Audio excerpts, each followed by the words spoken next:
about press and opening nights and whatever. Now things are relaxing more. Sure. I would like to stretch out into it more. And there are certain avenues I would like to follow that I haven't had the courage to do so yet. But now I sort of will probably take advantage. You are a famous actress. I am not unknown. You must display yourself for a living, then, like I did. No.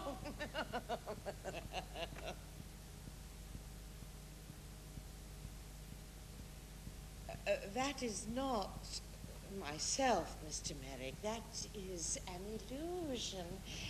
Oh, this. This is myself.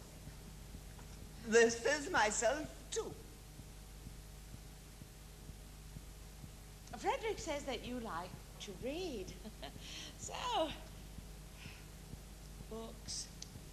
Juliet appears to be dead. Yes, he holds a mirror to her breath. And he sees... Nothing. How does he feel when he kills himself because he sees nothing?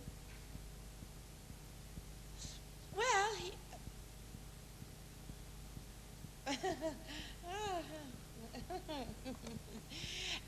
my experience with Juliet has always been, particularly with an actor I will not name, that whilst I am lying there dead, and he is lamenting excessively, I start to think that if this slab of ham does not part from the ham hock of his life, toot sweet, I am going to scream, pop off the tomb, and plunge a dagger into his scene-stealing heart.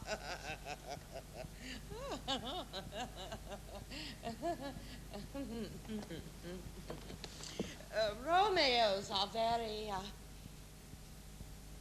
undependable. Because Romeo does not care about Juliet. Not care? Does he take her pulse? Does he get a doctor? Does he make sure? No. He kills himself. The illusion fools him because he does not care about her. He only cares about himself. If I had been Romeo, we would have got away.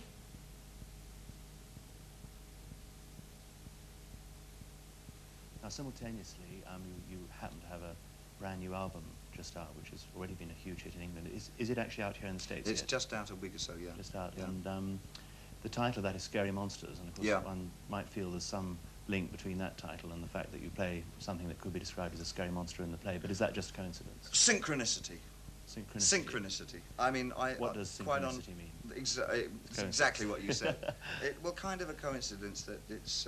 well, let's go into the Jungian side of it. It's something I was working on, as I say, before the thing actually was cemented. It's quite likely that the idea of Elephant Man did stay with me as a title, but I know, just on my memory reference, that it actually came from a Kellogg's cornflakes packet. On the back they were giving away, it said, buy your copy of... No, but copy, you don't get a copy. Well, these days you may well get a portfolio of Kellogg's cornflakes. Buy your packet of Kellogg's cornflakes, and inside you will find scary monsters and superheroes. So you presumably found Supermen and Right. Nosferatus in your mouth. And as I was writing a New York album, it seemed the perfect sort of collective title for the bits and pieces I was writing on it. Were you surprised at the enormous... So it was, yes, coincidentally. Yeah. Were you surprised at the huge success of the single in England? Frankly, yes, I was. Do you think your video had a lot to do with it? I don't know. I really don't know. I would tend to believe, to be honest about it, I suppose that Major Tom was a sort of there's a comfortable feeling with him, being such a sort of an old figure of mine. I mean, he goes back to 68, 69, whenever it was. I guess that sort of a lot of people still have some kind of empathy with him, because he became a little sort of bouncy hero. I just with the piece. Yourself, yeah. Are you hoping to get into that direction, perhaps feature films? I think for the time being, it's quite likely that I would stay working with David Mallet, with whom I work with on that one. We have a very good working relationship, and David allows me lots and lots of freedom to do very exactly what frames I want done, how it should be done, and then he puts his input in as well. And especially on Ashes to Ashes, the combination has been very successful. It must be fairly expensive. I mean, that one was fairly expensive for me. Yeah, not from some of the other figures I've heard flying around from other so-called major artists. Yes. It was quite a good budget, but it's. Who are your musical heroes these days? Musical heroes. That's hard. I know who bits and pieces of work that I admire very much. At the moment, I'm impassioned by, and it's not too strong a word, I play them all the time, Philip Glass and Steve Reich, I like very much indeed. So Philip Glass has just done an opera on, let me get it right, is it on Buddha or Gandhi or something? I don't know what his new work, the last piece that I knew. I read a piece about him, I have to confess. That's quite likely. That's very rude of me. I was with him the other day and I didn't ask him what he'd been doing. Probably too busy talking about what I've been doing.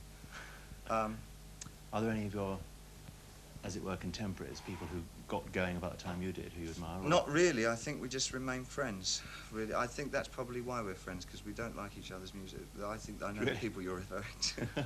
We don't get on very well with each other's music, so that never sort of crops up in our conversations, and I think that's probably why we end up knocking around with each other without any sort of feelings of kind of, the peacocky kind of thing.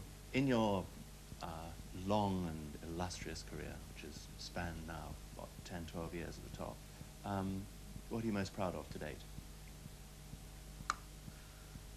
Keeping going, I should think. Oh, God, I could only give a flip answer to that. That really is... Do you know, that's really hard. I mean, that's... At the moment, obviously, this week, the fact that I could do and sustain a role of that intensity on stage. But, I mean, that kind of pride, I think, is not a good thing to fall back on whilst you're still a working artist. Yeah. I think for me, it's despairingly abysmal to ask me what I'm proud of, because it doesn't sort of work like that. I could tell you what I haven't liked, what I've done, but far more easily. I think it's a question of re-evaluation all the time. The fact that I've never had to buy one of my own records, I suppose. RCA have always given me one. Yeah. Well, David, thank you very much. It's been a great pleasure meeting you. That's my pleasure, entirely. I've bought certainly more than one or two of your records, and I'm sure I shall buy some more. I'm flattered. And good luck with the rest of the Elephant Man's run. Thank you. Thank you.